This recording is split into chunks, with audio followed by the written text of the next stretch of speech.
All right. Welcome, everyone, to our third episode of Learn from My Mistake podcast.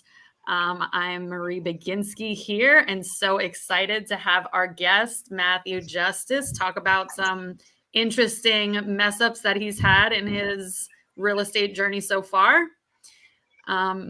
Jake, you want to say hi to everyone before Matt introduces himself? Yeah, absolutely. Hey, what's going on, guys? Jake Remillard. Hopefully you've listened to a couple of them by now. You know who we are, what we're doing. We're getting into some mistakes. We're trying to figure out how to prevent you, our listeners, from making those same mistakes and getting into some personal stories here. So, without further ado, Matt, you want to introduce yourself? Yeah, thank you, Green. So, a little introduction myself. Feeling about I graduated college and kind of took some time to figure out what I wanted to do. Real estate, decided to get into it, and as soon as I decided to join Astro. All right, hold on. I think you're breaking up a little on. All right, Jake, is he breaking up on your end too? Yeah, I think we're having some lag here in the internet. Okay, so move closer to Wi-Fi if that helps. Oh, no. All right, yeah. So I think Justin's just going to move closer to Wi-Fi. Yeah, we definitely don't want anyone missing the story. So real quick, learn from my mistake. Make sure you're closer to Wi-Fi. That's one of the big when filming a podcast. No, and it's actually funny because I've had that issue before too. And my Wi-Fi is not that great, anyways. Is that better? Okay. Yeah, that's so much better. Okay, good. Start your story again, Matt, because I don't want anybody to miss it. Yeah, sorry about that. So yeah, I graduated college and then kind of took some time trying to figure out what I wanted to do. So that took probably about 3.5-ish months. Decided to get into real estate right away and stumbled upon wholesaling. And I didn't really know how to get into wholesaling or what really to do. So I joined Astro Flipping, which is Jamil Damji's mentorship program. And so learned basically everything from him. From then, I've done probably around a total of 20 transactions, a couple of those being flips, and most of the rest of them being wholesale deals. And so, yeah, just that's basically how I got into it. How I found Jamil was just kind of searching wholesale on the internet and on YouTube and just binging it, and ended up just getting started doing that. Nice. And that was, remind me, that was just the last like 2 years? Yeah, it was actually like 1.5 years ago now. Is September of 21. Perfect. Yeah, so almost 15, 20 deals in 2 years. That's not too shabby. So yeah, it's pretty solid. Yeah, it's actually amazing. So I guess, just going off the name of the podcast here, tell everyone right now in this past 1.5 years, what do you think has been your biggest mistake so far? I've definitely had a lot of mistakes. But my biggest one that actually cost me money was probably my very first deal. And within my first 2 weeks of being in Astro Flipping, I still didn't really know what I was doing, but I was just so eager to take action. And so one of the things that Jamil teaches is to basically dispo other wholesalers' deals. And so that's kind of where I started, and how I started finding deals was from other wholesalers. And so I found a deal, and the market at the time was just booming. Everything was selling. And so I find this deal, and it's a little rural part of Arizona. And I thought it was a terrific deal. And I didn't really know what I was doing, like I said. And so they're like, okay, if you got a buyer for this, put up the 5K non-refundable. And so I did that and started shopping it out and trying to see what I could get. And everyone's telling me this is not a good deal. This is not a good deal. It needs way too much work. Your ARV is a little off. And I put down non-refundable earnest money. And Oh man, it got to the point where I was like, okay, I'm just gonna buy this myself because, like, I want to be a real estate investor and I want to actually buy properties, so I might as well learn. So now we're looking for contractors and stuff and trying to find money, and then I actually go see the property now, which was probably my mistake. This is where I made the mistake, was I went to see the property after I put down the non-refundable earnest money. Okay. Yeah, and so I go see it, and the floor plan's horrible. There's cracks in the foundation. There's way more work than I thought that needed to be done. I was estimating about $40,000 in rehab, and probably came out to like $80,000 to $100,000 in rehab. Yeah, and so I couldn't sell it, and I mean, honestly, I canceled. I lost the $5,000 on it, but me doing that, I probably saved hundreds of thousands of dollars not buying that deal. So that by far is my biggest mistake that actually cost me money. Wow. And that's a good lesson to learn early on, right? I mean, $5,000 is hard to lose, especially on your first deal. And I'm assuming, straight out of college, you're like, that's like your life savings pretty much at that point. So that's a big fuck up. You're like, shit, that this hurts. And at the same time, I'm like, I love that you talk about just taking action, right? I think the biggest mistake most people make is they join a mentorship, they start learning, and they just don't take action, Mm-hmm. So, yeah, I mean, everyone's scared to lose $5,000, but in the great grand scheme of things, $5,000 is nothing, in the real estate world. And I'm just thinking, I don't know if you guys follow Carlos Reyes, just posted that he just sold two of his flips. And he's like, I just lost 120,000, but I got them both sold and off the books, like 70,000 on one and 50,000 on that. So, 5,000 in the great grand scheme of things it could be, depending on where you are in life, like your life savings, or you could be like, okay, that's just a drop in the bucket. Yeah, 100%. And, I'm very grateful that happened to me early on too. And that was only within my first 2 weeks of even being in real estate in general. And honestly, I'm shocked that didn't also scare me out of doing more real estate. So real quick, if we could kind of rewind a little bit and go back and get a little bit more detail, just for some listeners who might not really understand exactly what was going on there, right? So I'm assuming this was like what, late or early 2021? Yeah, it was late 21. It was around like around September. Okay, nice. So can you walk me through, like, what did it really look like for you when you took action on that, when you were like, okay, I'm going to put this 5,000 down? Like, what did you not do that you started doing after making that mistake to make sure that you didn't lose 5,000 again? Well, so me knowing what I know now, I would never really put down earnest money unless my buyer was locked in, or if I was going direct to like agent or going direct to seller. And I would also make sure that I have an inspection period. And so since I was buying from a wholesaler, there's no inspection period. And so it's non-refundable. And so if I'm going to buy from a wholesaler again, I'm either going to make sure that I could go see the property myself, or at least have boots on the ground that can go and walk the property and confirm the condition that it's in. Yeah, absolutely. Now, was that somebody that you ended up working with again, or was that just kind of like a one-off? Like, this guy didn't know what he was doing, you stayed away from him after that? No, it was actually Keegley. So they're a huge dispo wholesaler. And so I've sold their deals. I've sold one of their deals, and I've bought 2 or 3. Yeah, I bought a couple from them, and I don't know if they've sold any of my deals yet, but yeah, I still do deals with them. So, I mean, it's no hard feelings, business is business. Mm-hmm. And, ended up making that 5K back on other deals. But, still, it was a crazy experience for sure. Absolutely. Yeah, I was just listening to someone talk about when you're getting started in real estate, there's this term that's thrown around all the time, like know your numbers. But what does that actually mean? Right. And on every deal, it's different.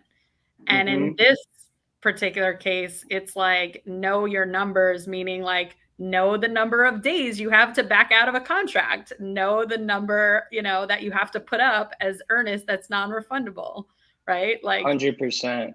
and Yeah, know what the ARV actually is, know what the repairs actually are.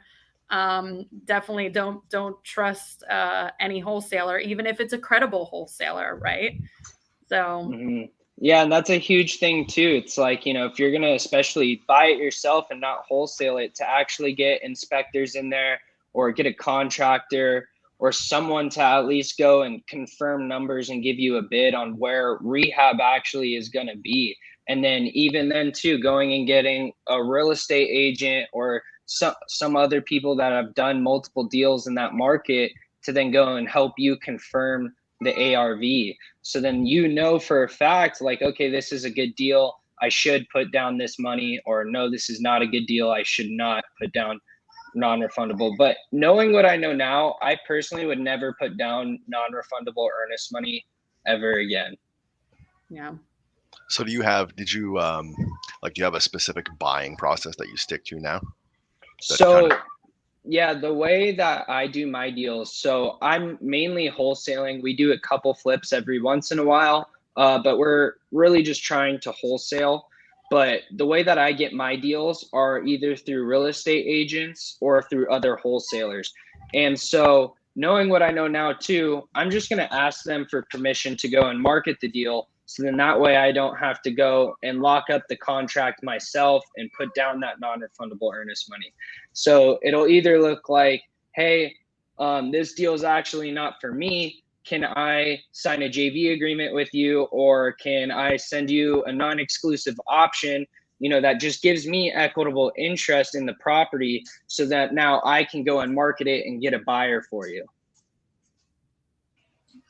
Yeah, absolutely. And does that seem to be well received? Because I think that's something that a lot of people are talking about now, is the realtor referral kind of path. Because I think, like you were saying, Jamil's all over the place. He's blasting out all over social media and everything, like cold calling's not the way. Um, what has been your experience there? Is that something that realtors are open to? Other wholesalers are open to? Are they scared of it? So with agents, it's a little different. I'm not really asking them for non-exclusive options, because a lot of agents also, they don't like the term wholesaler, even though we're really the ones providing a lot of value and being able to sell a lot of properties for them. And so I don't really tell them that I'm a wholesaler, which I'm not lying. Like I say, I wholesale, but I'm not a wholesaler, which there's a difference. Yeah, And like we buy properties, which I'm not lying about that either. And so with agents, it's a little different. I'm telling them that I'm the real buyer. And then, throughout my inspection period, then I'm going and finding a buyer. And so then if I end up not finding a buyer within my inspection period, then I can either renegotiate or I can then, cancel and I actually get my money back. But with other wholesalers, at least here in my market, a lot of them are very open to working together and collaborating. And in my opinion, too, if they're not open to collaborating, then it's probably not someone that you really want to work with in the long run, anyways. yeah, that's huge. I feel like that's kind of how we've started shifting too, where it's like, even if the deal is going to work, or the numbers are going to work between us and somebody else, if it's really not a good fit, I think that's almost just as important as making the deal work, because there's so many, especially in real estate, like it's not just a quick pull the trigger transaction and you swipe your card and you're done. It's a whole process, and if it's hard in the beginning, it's going to be hard in the middle and all the way through the end. 100%. Are you guys getting most of your deals direct to seller? Yeah, we're primarily direct to seller. We actually haven't implemented much in the way of like the realtor referrals or JVing with other wholesalers. We're pretty much direct to seller. It's something that we're talking about implementing. We just Mhm. haven't quite got the systems in place yet. Yeah, 100%. And I think it's really smart to work with other wholesalers, especially right now in this market, because a lot of people are kind of stepping out, and it's very wary right now. A lot of buyers don't necessarily know what they're doing, especially if they're newer. But if you have a solid buyers list, you have no risk like JVing or dispoing other wholesalers deals, and it's free marketing basically, and you're getting these deals for free. People are just bringing them to you, and you're not having to cold call or do any of that, and then you just get it to your buyers. Yeah. And so just out of curiosity, Matthew, on the agent outreach side specifically, so you're in the Phoenix market, right? Jake and I, our primary market is in North Carolina. Are you just sticking to like a traditional 10-day inspection period? Are you trying to extend that inspection period if possible, if the agents allow you? It honestly really depends on the deal, and I wouldn't say extend it because then my offer isn't as attractive. Mm-hmm. Whereas if there's other offers on that same deal, then I'm actually going to shorten my inspection period, and so I'll go anywhere from 3 to 7 days sometimes. But most typical deals, it's a 10-day inspection period. Nice. Yeah. No, I like Yeah. that little nugget about shortening your inspection period. I think that's something that a lot of people can implement. 100%. And even then too, if there's other offers on the table, even increasing your earnest money amount, and it's like with your inspection period, you still have that time to actually be able to get it back just in case. And in some cases too, you can actually write in the contract like, hey, my earnest money is not due until 3 days of acceptance of contract, or my earnest money isn't due until end of inspection period. So then you still don't even have to actually put earnest money down. And then you can go and get your buyer. And then when they put down the non-refundable, then that funds your earnest money. So you're zero into the deal, zero risk whatsoever. Yeah, absolutely. If you're newer and you're listening to this right now, boom, like that's huge. That's definitely something to go back, listen to again if you didn't understand it, or just do some more research on, because I think that would solve your original mistake of that non-refundable deposit being put down and then getting locked into it. So there's so much negotiation. There's so much room that I think a lot of people they don't feel comfortable with in the beginning with contracts. They feel like, oh, this contract was, it was written, or I got it from a course or something, and they don't feel comfortable manipulating it, when really, I mean, almost everything is negotiable. So that's a cool nugget. 100%. Yeah, everything is negotiable, whether it's earnest money, inspection period, everything. Yeah. Yeah, it's so true. Literally everything is negotiable. And so I'm just curious too, Matthew, can you go into a little bit like what does your JV model look like when you're teaming up with other wholesalers? Are you splitting things 50-50, 40-60? What is your kind of specific terms that you're looking for?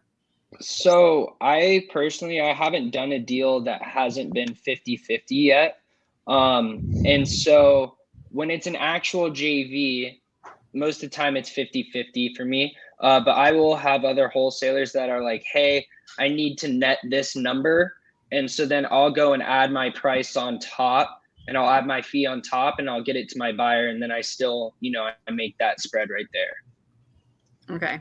Nice. Yeah, that's nice when you can just kind of delegate that number and be like, well, I want to make this no matter what. Right. Yeah. And then some wholesalers too are like very open to feedback. And they're just like, hey, add on top of this, but let me know where your buyers are coming in at.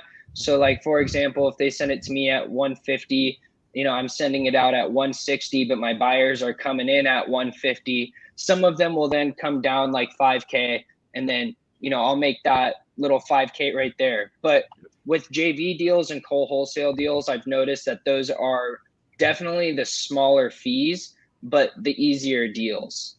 Yeah. Interesting. And so at this point, just out of curiosity, Matthew, how big is your buyers list? I have about 350 buyers here in Arizona. So it's not massive, but they're all pretty vetted, and I have a pretty good relationship with most of them.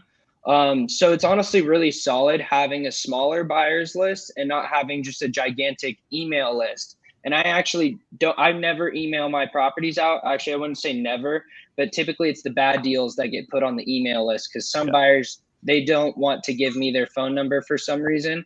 But all the solid deals, they actually go through text first. So I text out all my deals to my VIP buyers, which I have like 10 in Phoenix and like 10 in Tucson. And then after that, then I'll text blast the rest of them to the rest of my buyers list. And then if no one wants it after that, then I'll go and email it. Then if no one wants it after that, then that's when I start going on to social media, going to like Facebook first, really is where I go after that. And I'll start looking, I'll search in Facebook, like the area, and I'll go through all the groups and reach out to members and say, hey, are you guys buying in this area? And then I'll find buyers that way. And then I'll just post it on like my Instagram stories and I'll get some people that way. So typically like the good deals go pretty fast, just through the VIP buyers. Mm-hmm. And then if it's not a good deal, it's going to the email and then it's going to social media. So vetting those buyers, what was that process like for you? Like, I'm assuming at this point you've done underwriting for enough deals that you know what your buyers are looking for. So you're not going to just JV on anything, right? You want to know that you're going to actually be able to dispo it in order to, put together that contract. So what was that process like for you? How were you initially kind of vetting your buyers list or figuring out what your buyers were looking for? 100%. Yeah. And also the thing is too, it's like, I don't want to send out a bad deal a lot because like, sometimes there are a couple bad deals that get sent out, but the more you do that consistently, the more your buyers are not going to look at your deals. Mm-hmm. So that's a huge thing too on, because people buy for different reasons. People, and especially in this market right now, I feel like my buyers, so many people of them are buying at different numbers. It's just a weird market right now. Like I have people that are buying like 70% minus repairs.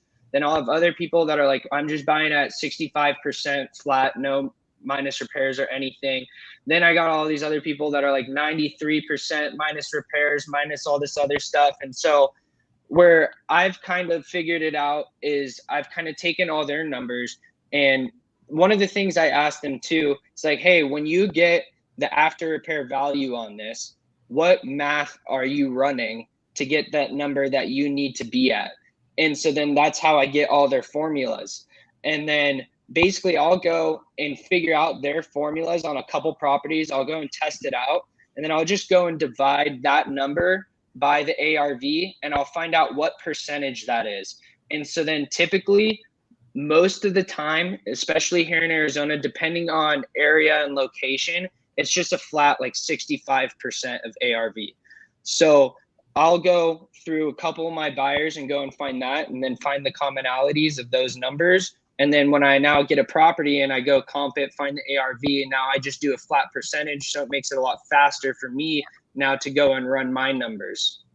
Yeah. And that's actually another like boom hack if you're new. I love that because there's so many different ways that people run their numbers, right? And it's like some of them, it looks like you're doing long division calculus equations like this minus this plus this minus this, whatever. And it's like, if you can make it that simple, just know the ARV and figure out what the percentage is going to get you sold in your market. And not even worry about the repairs or anything else, right? It's just at that point, it's just a flat ARV of the, or a percentage of the ARV. So I love that. Yeah, 100%. And it helps out when you get a lot of properties in, because then it's like, you take a lot of time comping and looking at deals. Then it's like, now I don't want to take another 5 to 10 minutes running my numbers on this thing. When you just have a flat percentage, it takes seconds. Yeah. And just out of curiosity, Matthew, are you doing all that work or are you working with any assistants, VAs, or is there anyone else on your team right now? Yeah, so right now I have a VA that is kind of going through my Facebook, and he basically just goes and monitors what people do in my Facebook, and he'll go and reach out to some people for me. I need to definitely figure out that process a little better because now I've been restricted on Facebook twice. So I have to figure that out. But yeah, so I have a VA that does that, and he also will go and create like the deal text for me. So like when I get a deal in, he'll go and, you know, put the bed, bath, square footage, lot size, year build, the link to pictures. He'll go and move the Dropbox from another wholesaler's Dropbox to my Dropbox, because that's a huge thing too. If you guys start doing JV deals, you can just click the link on the Dropbox, and whoever's the owner of the Dropbox is most likely the person that's direct on it. So like I'll get, because here in Arizona, everyone passes around everyone's deals. Like, and so it's really hard to find who's direct on the deal. So I'll just go and click the Dropbox link and it'll show who the owner of that Dropbox is. And then I know who the person that's direct is. Nice. So me knowing that, I'm not going to doubt someone else's Dropbox link. So I have him go download all the pictures and put it into my own Dropbox account. So now it looks like I'm at least the one that's direct on it. So he'll go and do that type of stuff for me. Wow, that's actually a ninja hack right there. I love it. Yeah, it's seriously, because here in Arizona, it could go through 3, 4, 5 wholesalers. I had a deal actually. It's nuts. I had a deal a wholesaler brought to my buddy. So then he brought it to me. So we were going to 3-way JV it. I sold it to another wholesaler who then sold it to another wholesaler who sold it to another wholesaler who finally got it to the end buyer. So after we split 15K. So we each made 5. And then after our fees, there was another like 25, 30K on top of it. Wow. Yeah. So you have no idea here in Arizona where you're getting that deal from and like who's actually direct on it. So for you to get it the cheapest, you have to go and find the person that's direct to the seller or direct to the agent. Yeah. That's crazy. In North Carolina, well, I mean, at least in our market, I mean, we're not running into that hardly at all. I think it's more uncommon just within like my community to even see that. So, which is probably like opening up the floodgates, and now everybody's going to be like coming over here. But yeah, no, that's wild that's happening over there. Yeah, there's just it and honestly, it's tough, but it's also like such a beautiful thing at the same time, because then it's like you can see that there's so many different ways to make money within wholesaling here. Like you can be the person that's direct to the seller or direct to the agent. Then you just have to know someone that knows a buyer, or even know someone that knows someone that knows someone that knows the buyer. Yeah. So like you can position yourself in so many different ways here. You just got to know people. So what do you call that? Like I'm a 4th position wholesaler. I honestly have no idea. And a lot of people call it daisy chaining, but like to me, a daisy chain is when there's no line of communication. I feel like daisy chain is such a loose term, at least here in Arizona. And, you know, it could be right when there's 4 or 5 different wholesalers on it. But if everyone's in line of communication and understands what's going on, then it's not like an actual typical daisy chain. Like for me, a daisy chain is when someone puts a deal out on a text or email blast or whatever, and then this person now goes and markets it with no permission. In my opinion, that's a daisy chain. Yeah. All right. Well, we've been on for a good 30 minutes now. So as we want to wrap up here, Matthew, what do you think would be your biggest piece of advice, your biggest takeaway in wholesaling that you've learned in the past year and a half? Honestly, that there's a lot of ups and downs no matter where you are in this business. Even if you're doing 10 to 15 deals a month, there's still always ups and downs. But as long as you're in this business and you're taking action, you're going to have problems, and they're good problems to have, because I'd rather have these types of problems than have, I don't know, problems paying my bills and all this other stuff that isn't making me money. I love that. So that's it. Taking action. It's kind of where we started and where I think we're going to end this podcast. So that's great advice. Thank you so much, Matt, for your time. I look forward to seeing where you are in 6 months or a year. We'll have you back on and you'll be like, oh my gosh, I have so many more mistakes and moved on to bigger and better things. Yeah, I love it. Thank you guys so much for having me on. And I can't wait to come back and have this be even bigger too. Yeah. And just real quick before we go, just let everybody know where they can find you on social media if they're looking for properties here in Phoenix or Tucson. Yeah, so my Instagram is my name, Matthew Justice 22. My phone number too is 520-987-8561. So if anyone needs help with anything, whether you guys are buying properties, trying to sell properties, need lenders, I have a lot of contacts out here, so feel free to reach out. Awesome. Love it. Thank you so much, Matt. Yeah, thank you guys. All right. Peace out, everybody.